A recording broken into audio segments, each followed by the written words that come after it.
যত মত তত পথ, আপনার মতে নিষ্ঠা রাখিও, কিন্তু অপরের মতে দেশ বা নিন্দা করিও না।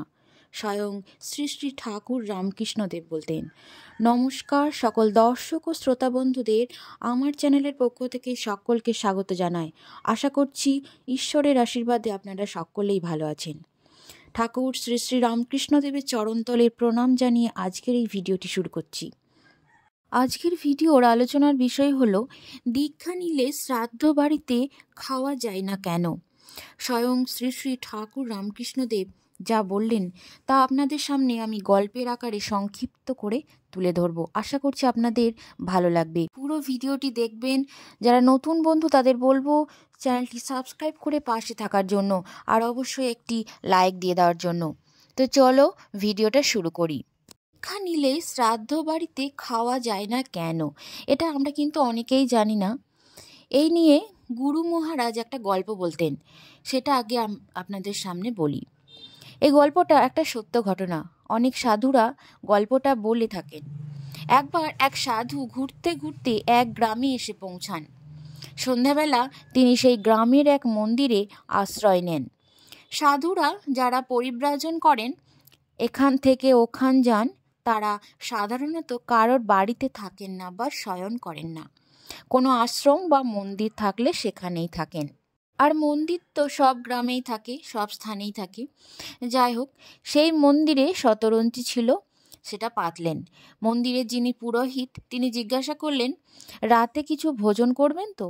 সাধু বলেন, যদি চাল ডাল আলু নিয়ে আসেন। সাধু সেটাকে ফুটিয়ে নিয়ে খেয়ে নেন। পুরোহিত দেখলেন মানুষটা ভালো, শুধু শুধু বাইরের চালাতে শোবেন কেন?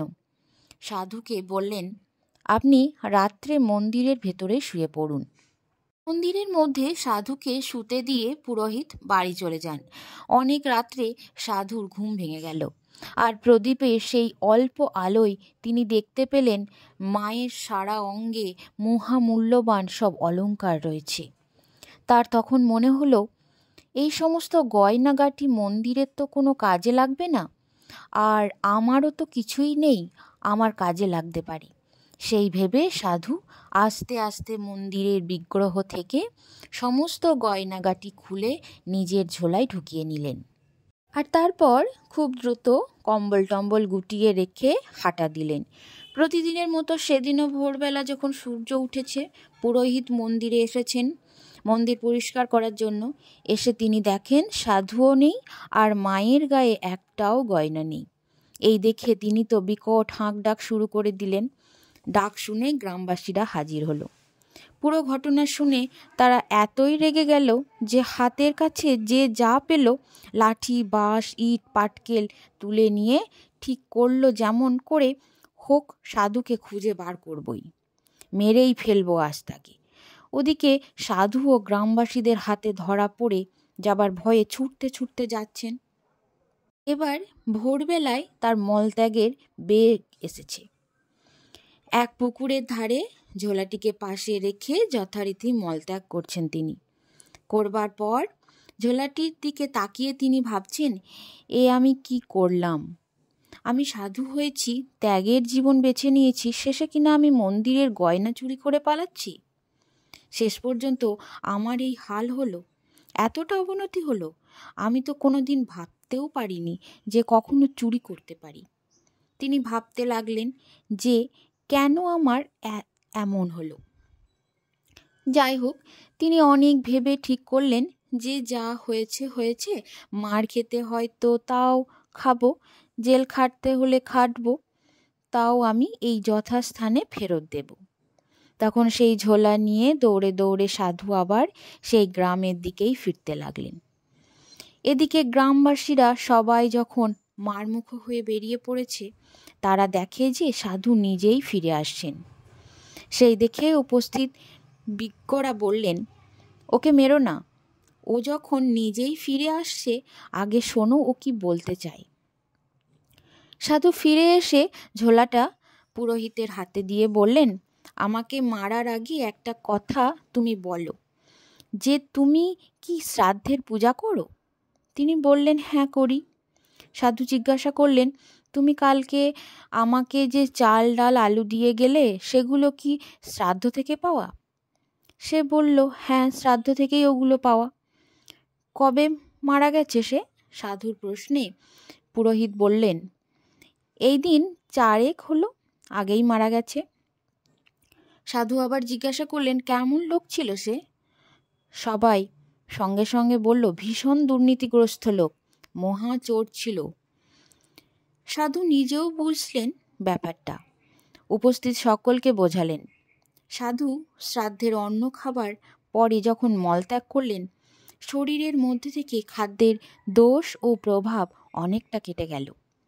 শ্রাদ্ধের অন্নের প্রভাব খুবই শক্তিশালী হয়, তা বলে বলছি না যে সবাই খুব খারাপ লোক হয়, কিন্তু যার মৃত্যু হয়েছে তাকে যখন অন্ন নিবেদন করা হচ্ছে আর সেই অন্ন যখন আমরা গ্রহণ করছি, তখন মৃত্যু পথযাত্রীর সংস্কার, কামনা ও বাসনা যেহেতু খুব তীব্র থাকে, তাই সেই খাদ্যের প্রভাবও খুব দ্রুত অনুভব করা যায়।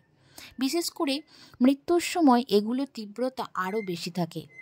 মানুষের যখন মৃত্যু হয় তখন জীবনে কি করতে পারলাম না আর শরীর ও মনের যে সকল বাসনাগুলো ছিল সেগুলো আরও প্রবল হয়ে ওঠে, কারণ সেগুলো পূরণ না করেই শরীর চলে যাচ্ছে। মৃত্যুর পরে সেই অবস্থায় তার প্রেত যোনি বা সূক্ষ্ম শরীরটা থাকে। নিবেদন করা খাদ্যে তার প্রচণ্ড লোভ থাকলেও সে যেটা খেতে পারে না, কারণ তখন সে সেই শরীরে নেই। কিন্তু খাদ্যের সাথে যে শুধু স্থূল যোগই থাকে তাই নয়, মনেরও যোগ থাকে। যেমন ধরো, কোনো বাড়িতে গিয়ে অনেক ভালো মন্দ খাওয়ার পরেও তুমি দেখলে তোমার ঠিক তৃপ্তি হচ্ছে না, তার কারণ সেই বাড়িতে যেভাবে উপার্জন করা হয় এবং রান্না করা হয় তা তামাশি, আর সেই ভাব সেই খাবারকে দূষিত করছে বলেই সেই খাদ্য শরীরে প্রবেশ করে, তোমার মনকে প্রভাবিত করছে।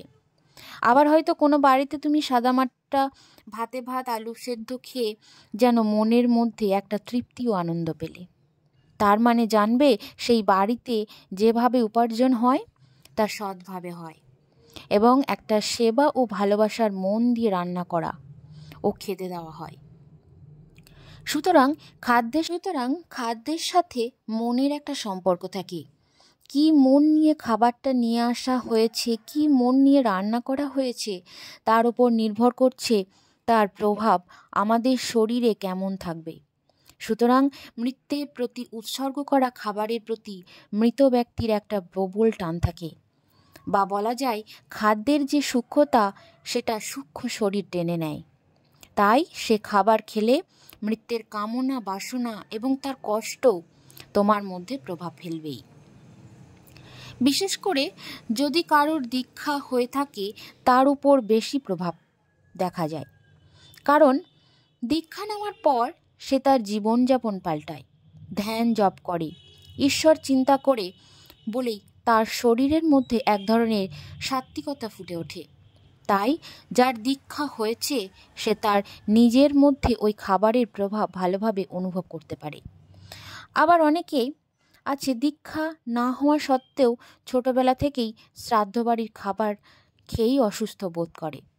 রান্না হয়তো ভালোই হয়েছে, সে অত শ্রাদ্ধের বিষয়ে হয়তো জানেও না, তাও অসুস্থ হয়ে পড়ে। 2 দিন 3 দিন ধরে তার রেস্ট থাকে। এই কারণেই দীক্ষা নেওয়ার পরে শ্রাদ্ধ বাড়িতে খেতে বারণ করা হয়। সবাই এই কথাটা বোঝে না বলেই, কেন খাবি না, কি হবে, একদিন খেলে কি হবে, এ সমস্ত নানা প্রশ্ন করে, খিটিমিটি শুরু করে দেয়। শ্রাদ্ধ বাড়িতে যদি বাইরে থেকে বা দোকান থেকে কেউ ফল, মিষ্টি বা অন্য কিছু এনে দেয়, সেটা খাওয়া যায়। এমনকি যদি আলাদা রান্না করেও কিছু দেয়, সেটাও খাওয়া যায়।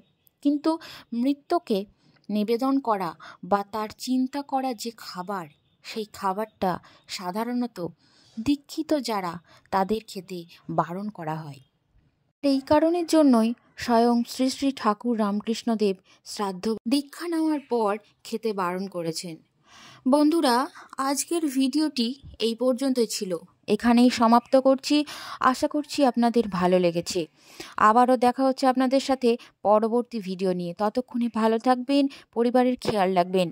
হরে কৃষ্ণ, জয় রাধা মাধব। শ্রী শ্রী ঠাকুরের চরণে প্রণাম জানিয়ে আজকের ভিডিওটি এখানেই সমাপ্ত।